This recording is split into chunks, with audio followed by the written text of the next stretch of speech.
ලොකුවට තියෙන එකට අඹ කන්න ඕන නම් කොහොමද කියලා අඹ කන්නේ මම ඔයාලට පෙන්නන්නම්. තාම මේ උදේ පාන්දර මෙන් අඹ ගෙඩියක් වැටලා තියෙනවා මෙතන.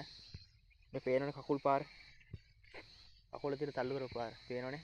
අඹ ගහ පෙරලා අඹ කන්නේ. ඇඟපත ලොකුවට තියෙන එකට අඹ කන්න ඕන. අඹ කන විදිය. මේ තියෙනවනේ අනිත් කකුල් පාර.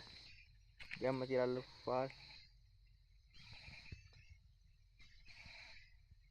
පේනවනේ නේද ඇඟපත ලොකුවට තියෙන එකට අඹ කන්න ඕන අඹ කන විදිය.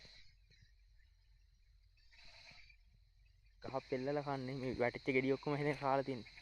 හයිසියෙන් ගෙඩියක් දැම්ම ඉස්සෙනුත් නිසා. ගහේ තියුනේ ඔක්කොම හොරලා කනවා.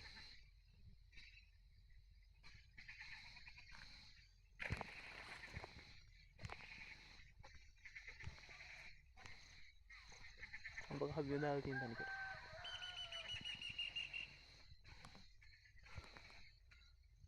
පයින් ගාලා අවුස්සට